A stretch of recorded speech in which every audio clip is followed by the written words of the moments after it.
La Belle Noiseuse is the kind of movie that won't get out of your head. Appropriate since its title translates as The Beautiful Troublemaker. More than half of its runtime is just an artist and his model in a loft. Well, not a model actually, an amateur who's agreed to model for him. The painter's hand works over sketchbooks and canvases, groping for the perfect painting that's eluded him for 10 years. The woman, who didn't even want to be here, goes through an emotional roller coaster ride, eventually changing her life through her collaboration with the artist. She dumps her boyfriend, faces her faults head on, and finds the courage to demand life on her own terms. La Belle Noiseuse is a slow, beautiful examination of the desire for artistic perfection and the human toll that art takes on both the artist and their subject.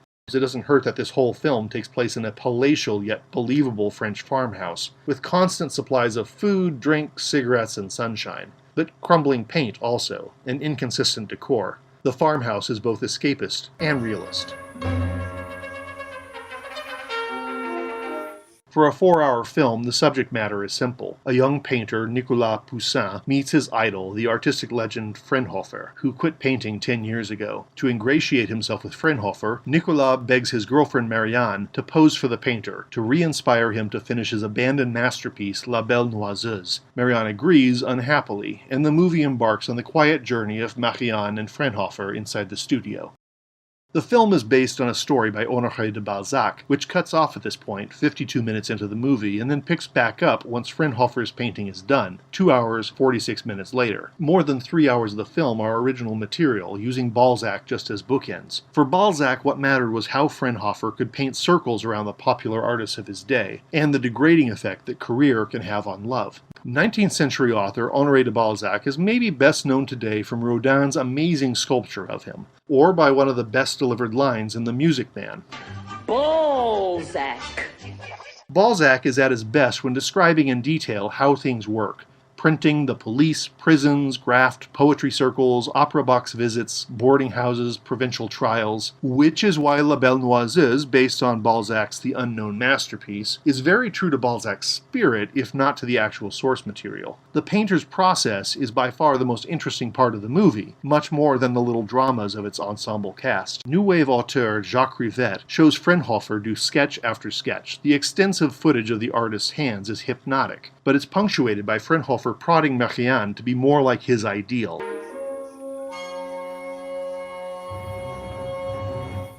The movie takes its time. Not surprising, when the movie is the work of Jacques Rivette, maybe best known as a director whose films defy the norms of cinematic length. He broke into the movies with a 2.5-hour improvisational work called Paris Belongs to Us. His other notorious works include the mystical, hilarious Celine and Julie Go Boating, where a librarian and a magician sneak into a mansion to disrupt a bizarre ritual which always culminates with the murder of a young girl. And then there's Out One, or Noli Me Tangere, the colossal 14-hour mystery about how reciting the Lewis Carroll poem Hunting of the Snark might be able to unleash a secret society's reenactment of the works of course, Honoré de Balzac. Some of Out One is interminably self-indulgent and boring, but the rest is pulpy good fun, with a cast that includes the women from Celine and Julie, Maud from Rohmer's My Night at Maud, Rohmer himself as a Balzac expert, and Michael Lonsdale, the evil genius from Moonraker. These earlier movies rely heavily on improvisation, which the tightly scripted Belle Noiseuse does not, but you do see Rivette's fearless runtimes and his obsessions in place in this movie. Secrecy, the artistic process, and Balzac.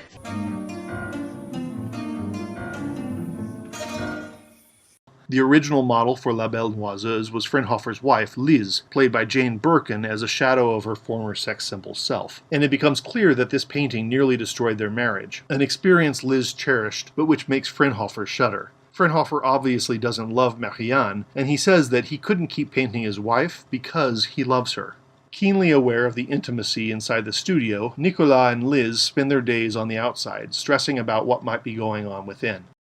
Nothing louche does actually happen between the painter and model. At most, there's a fleeting moment when Frenhofer seems poised to make an advance on Marianne once the painting is completed, but she repulses him. Meanwhile, Liz and Nicolas meet their own lovers. Liz dismisses her as the crass art dealer Pourbus, as a melancholy artifact of her past. It's revealed that Marianne is actually Nicolas's bit on the side. His steady girlfriend tracks him down to steal him back. These are all selfish people, portrayed sympathetically. Except maybe Nicolas. That guy's a jerk.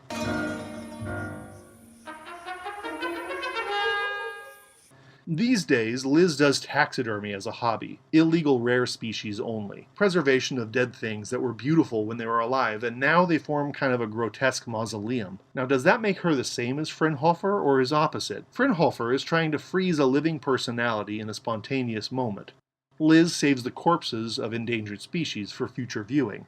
They both mourn the death of their passion, and of Fraunhofer's talent. Much of the plot concerns the struggle for control over Marianne's body. First, she is offered by Nicolas to Fraunhofer, an offer which disgusts Marianne. She's not a commodity. The relationship should have ended there, but Rivette establishes beforehand that Marianne and Nicolas like playing games in public to spice up their romance. Nicolas is maybe dumb enough to think that she'll believe this is just another game. For the first couple days in the studio, Fraunhofer barks at Marianne to keep his uncomfortable poses. You got a cramp? Shake it off. But nothing he tries seems to work. Finally, when the uninspired Fraunhofer is about to give up, Marianne calls for new rules. She will be herself. She will pose as herself. She's gone this far, and she will not allow Fraunhofer to call it quits. She begins to pour out her personal secrets, and suddenly every pose she takes is magic. But Marianne is not a model, and the painter can't keep her still long enough to capture the perfection of her moods.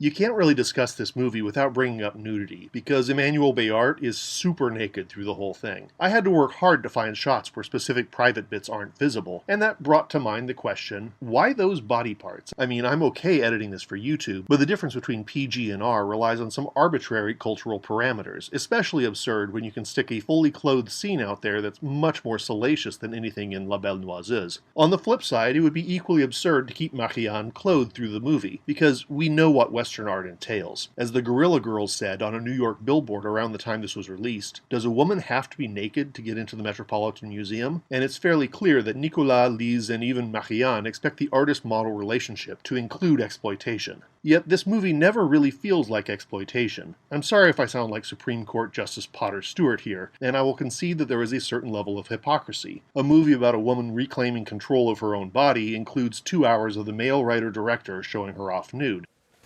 Ne fixez pas, ça me gêne. And you can bet your bottom dollar that the studio made sure she was naked on the poster to draw in viewers. There's no question but that they hired Beart as the lead because she's voluptuous. Even when she's clothed, you can't avoid her body. Liz doesn't mind her husband sitting around with that body, but she draws the line at Fraunhofer painting Marianne's face. S'il veut peindre votre visage, refusez. Excusez-moi maintenant. In her own way, Liz objectifies Marianne as much as Nicolas does. Attendez, je vais vous le mettre. Je vous ai dit non! J'en ai marre que vous me tourniez autour. Je suis pas une poupée. Fraunhofer, on the other hand, builds a collaboration with Marianne and learns from her. Emmanuelle Beart gives one of the best performances I've ever seen in this film. Every thought Marianne has is clearly visible. Every movement and cigarette means something. Her face, sunburnt and a little wild, holds nothing back. The nudity becomes redundant. She's bare without any skin being shown. You will remember the nudity here because there's just so much of it. But this isn't Showgirls or Blue is the Warmest Color or even a Busby Berkeley musical. It's closer to the first extensive nude made in the United States, The Hypocrites, in that a pure, frustrated priest tries to bring his flock closer to the truth. Truth is played by a ghostly woman who runs around totally starkers, but the movie is about as far from porn as you can get.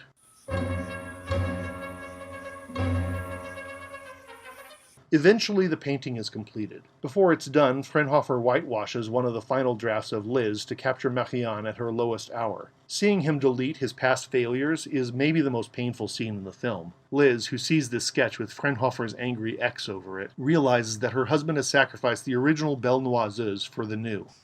Abandonné, d'accord, mais il y avait ma gueule dessus. Et moi, je l'aimais.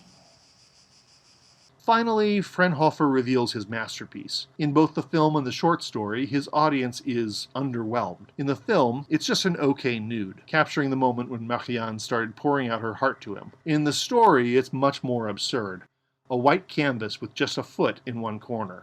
Fraunhofer babbles on about how great the painting that he whitewashed over is, while Pourbus and Poussin are horrified, thinking Fraunhofer has gone mad. Marianne, meanwhile, sobs at her useless sacrifice. Rivette changes the story radically, elevating both Fraunhofer and Marianne. Liz and Marianne have both actually seen the finished Belle Noiseuse, a different painting which we as the audience never get to see, not the mediocrity which he displays for Nicolas and Pourbus.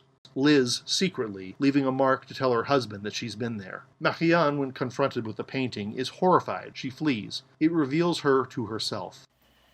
Une chose froide et sèche. Fraunhofer, though, while everyone else sleeps, walls the painting up like Fortunato in Poe's Cask of Amontillado. The painting has mocked him, and it's dangerous to Marianne. He's satisfied with having created the perfect masterpiece, even if nobody but he and Marianne will ever see it. Liz thanks Fraunhofer for sparing both Marianne and herself humiliation. Pourbus buys the mediocre nude, sure that it will turn a profit, regardless of its quality. Nicolas Poussin tells Fraunhofer he's disappointed in him. Fraunhofer couldn't give a what Nicolas thinks, and neither can we. People say their goodbyes. In one last shot, Nicolas offers to ditch his longtime girlfriend and run away with Marianne. And she says,